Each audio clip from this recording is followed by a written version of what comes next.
Hello, and this is the second video on the chapter of constant acceleration. So previously in the last lesson we looked at displacement time graphs. Today in the main we're going to be focusing on velocity time graphs and what they mean and how they can be interpreted. So before we kick off properly and formally, let's do a little warm-up series of 4 questions. So here they are. So pause the video now and try these on your own. Press play when you want to see the answers. Okay, so I'm assuming at this stage you've tried these yourselves and are now pressed play to see the answers. So here they are. Let's start obviously with question number 1. So here we've got that an object is travelling in a straight line at a constant speed of 60 kilometers per hour for 45 minutes. Work out the total distance travelled by the object. So here we're just talking about distance travelled. And so we need to remember that speed equals distance over time. So that's not the formula for distance, but this is just a magic triangle which you may have been taught from GCSE. Speed, distance, time. So this can be rearranged in terms of distance. Distance will be speed multiplied by time. So distance is speed times time. Here I mean S is speed, by the way, not displacement. So I maybe should have said, because there might be some confusion, S means speed. Anyway, so distance is speed times time. We're told the distance is going to be the speed, which is 60 kilometers per hour, and the time, now the units here are in hours, and so what we could do here is change 45 minutes into hours. That's going to be 3/4 of an hour. So I'm going to multiply the speed by 3/4 so it's in the right unit of time. 60 multiplied by 3/4 is 45. So the distance travelled is 45 kilometers.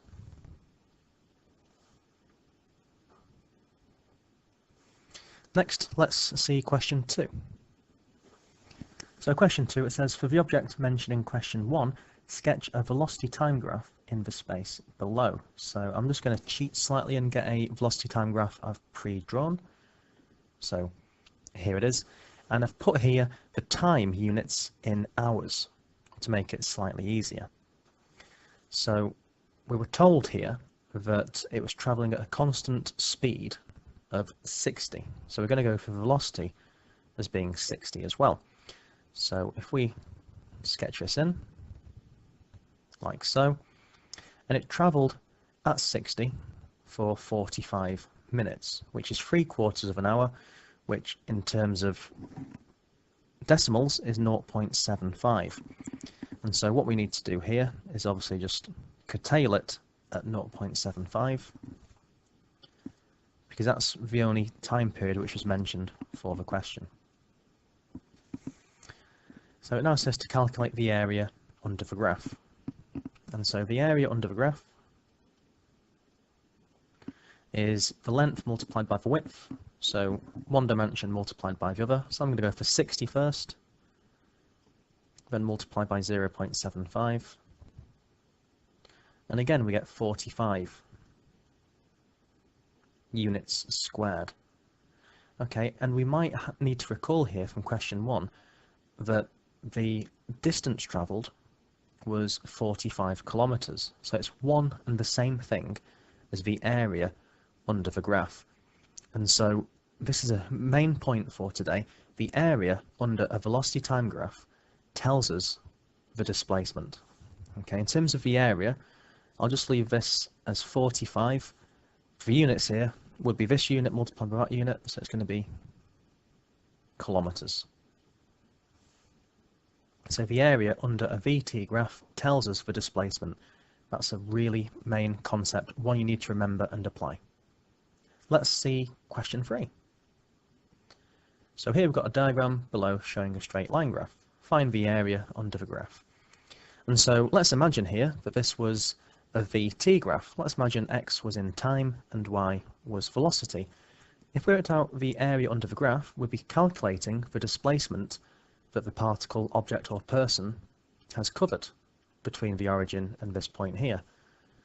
So it just stems back really in terms of confidence building. If you can work out the area of a triangle, that might be part of your way to actually cracking an AS level exam question. Applying that in context and understanding what you need to do, sometimes it just boils down to the absolute basics. So the area for this would obviously be the area of the triangle, so it's half times base times height. So it's half multiplied by 7 multiplied by 21. I don't feel too brave today, I'm going to use my calculator for this one. So a half times 7 times 21, that gives us 73.5.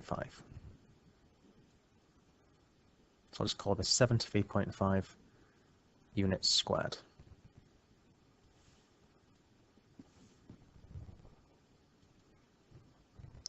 Finally, question 4.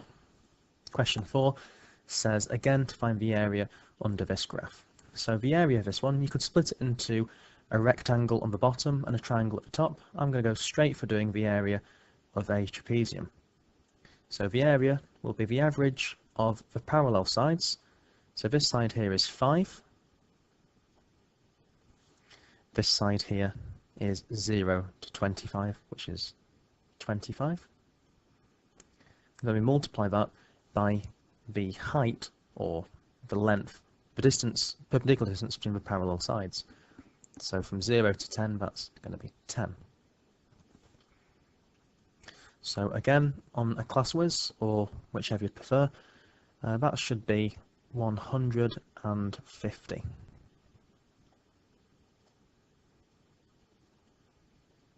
So 150 square units.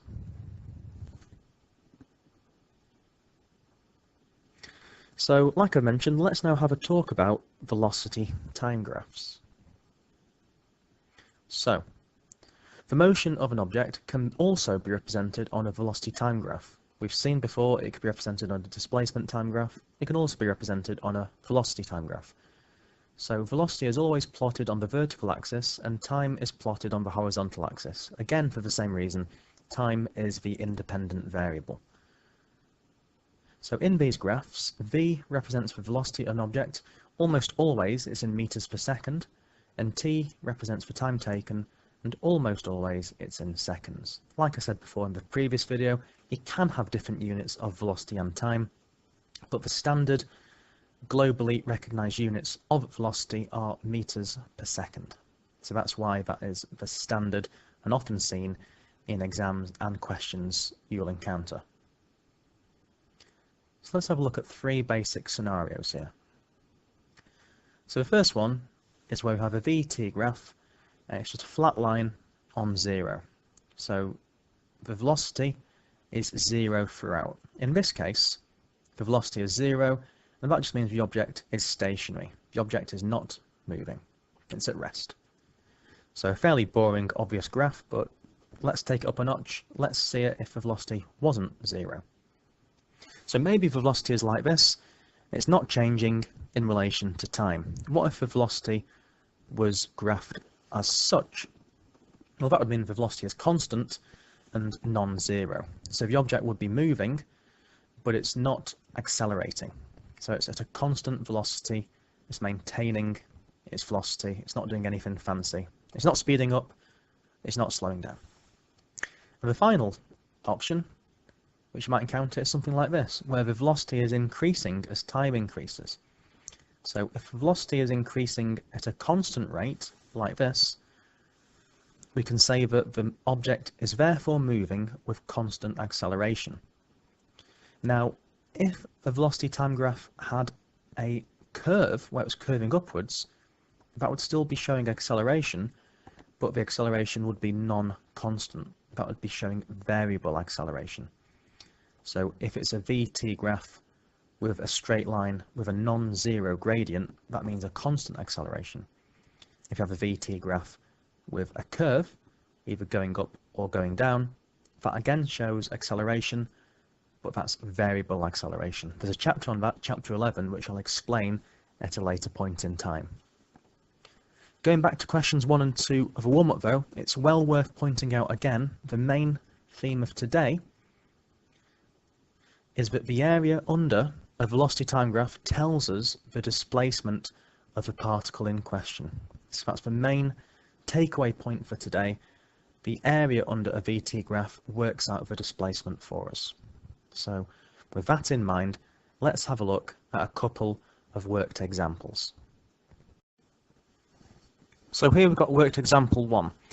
So the diagram shows a velocity time graph illustrating the motion of a cyclist moving along a straight road for a period of 12 seconds. For the first 8 seconds, she moves at a constant speed of 6 meters per second. She then decelerates at a constant rate, stopping after a further 4 seconds. So for part A, we're asked to find the displacement from the starting point of the cyclist after this 12-second period. So we need to just analyse the question and also make head and tail of what the graph's telling us. So we want the displacement from the starting point after the 12-second period. So this isn't a speed time graph, this is a velocity time graph. So what we need to know about velocity time graphs, as we've mentioned before, is that the area under the graph, so the area under the VT graph tells us the displacement. Now you don't need to quote that in a test, I'm just writing this for our own benefit. So this I'm going to put in a bubble, as in like a thought bubble, just to remind ourselves of what's going on. Okay, so that's the concept we're needing. So for A, for displacement is going to be all this area here. So the first bit is going to be 6 times 8. Okay, because it's 6 high and 8 wide, or 8 long, 8 seconds long.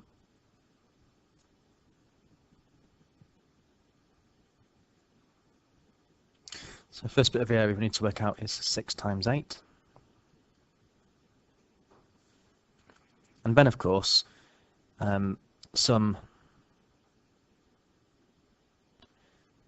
distance will also be covered in this last section here, where the velocity is slowing down to 0.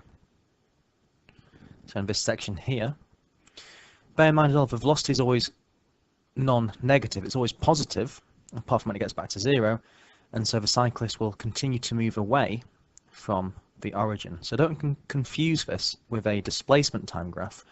The cyclist here isn't returning to the origin because it's a velocity time graph. It means the cyclist's velocity is going to 0, not her displacement. And so this section here is obviously a triangle, and the area of that one is going to be 1/2 times the base. 12 take 8 is 4, and the height, of course, is 6. So now we can work out the total area, and hence the total displacement, as she's travelled from the origin in this 12-second period. So at this point I suggest using the calculator. It's up to you, but I think it is preferable to do it mentally. So 6 times 8, whoops, 6 multiplied by 8. Brackets are optional, but you know, it may make you feel a bit safer. So then plus 1/2 multiplied by 4 multiplied by 6. Press equals, we get 60. And so the total displacement is 60 meters. 60 meters in 12 seconds, is that possible? Is that reasonable? I'd say yes, it is. Try and relate it back to reality if you can. A world-class athlete could sprint 100 meters in 10 seconds. So 60 meters in 12 seconds, for a typical human being, that could well be the case. Even if it's a cyclist, that could still be right. So that's part A done. For part B, we now have to work out the rate at which the cyclist decelerates. Okay, so when she's decelerating, isn't obviously the whole graph. She's only decelerating for the last portion, when she's decelerating at a constant rate stopping after a further 4 seconds.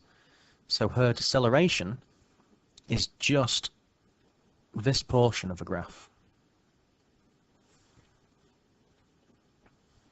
So the rate at which the cyclist decelerates is basically just asking for her deceleration.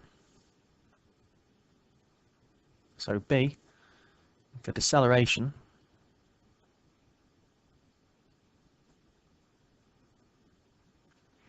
because the velocity is decreasing, okay, it's going to be a non-negative value. Deceleration implies that the velocity is decreasing.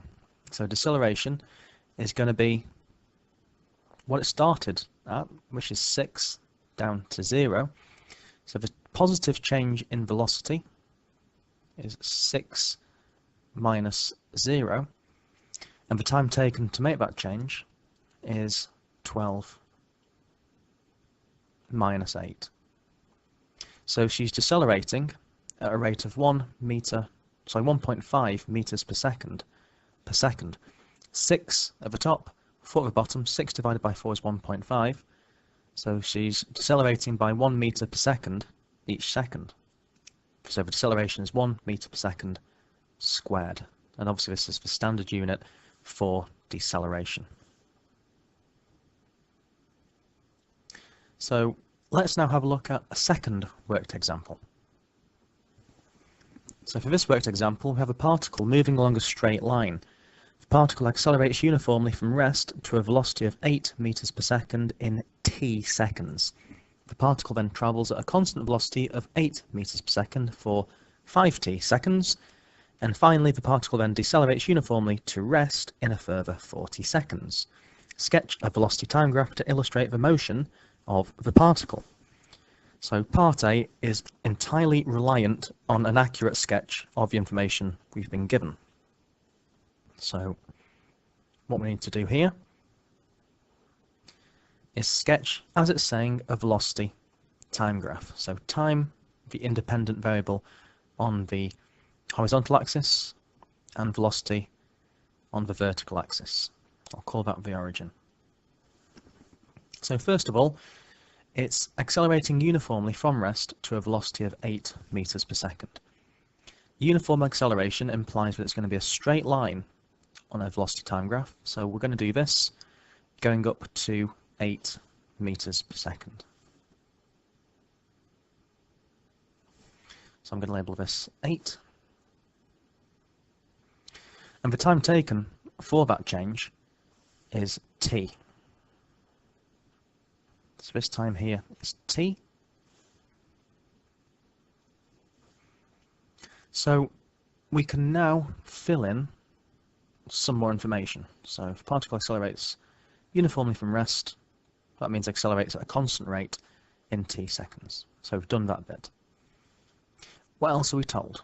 Okay, well we're now told that the particle then travels at a constant speed, constant velocity I should say, of 8 meters per second for a further 5t seconds. And so it's going to maintain this velocity of 8 meters per second for 5t seconds. So just be careful here. It's travelling at a constant velocity for 5t seconds. It starts off at 8 meters per second after a period of t, so t plus another 5t, that's going to bring us to 6t.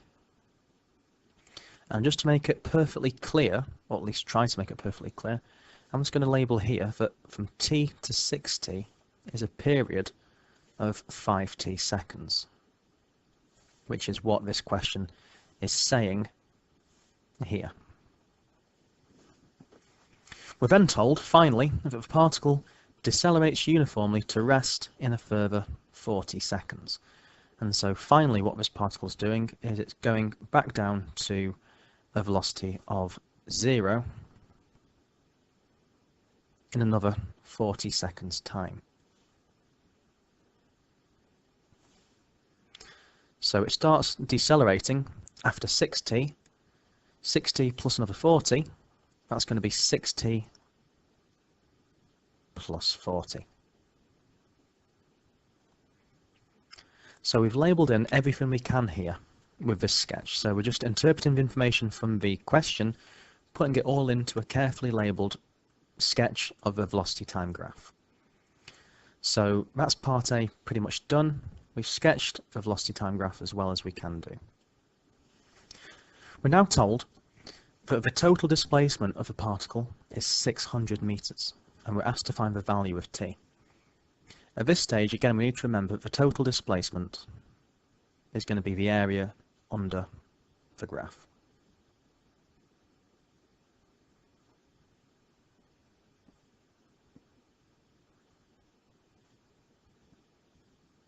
So now we can fill in what we know. So the total displacement, we've been told, is 600 meters.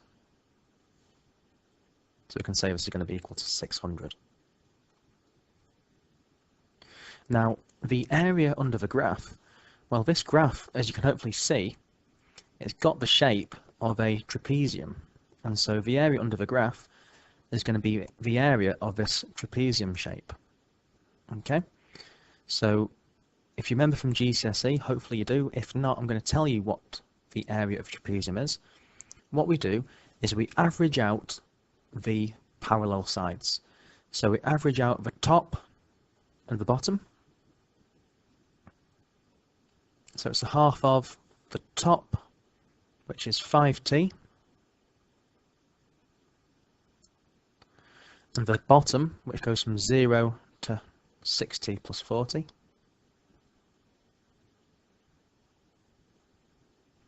And then we multiply that by the height of the trapezium. So then we multiply that by 8. I'm very tempted to colour in the trapezium, but I'm going to resist that urge. I like colouring in things, but I'm not going to now. So this here is the area of that trapezium, the area in between the t-axis and the graph. So now let's just simplify this and see if we can work it out. So we've got 600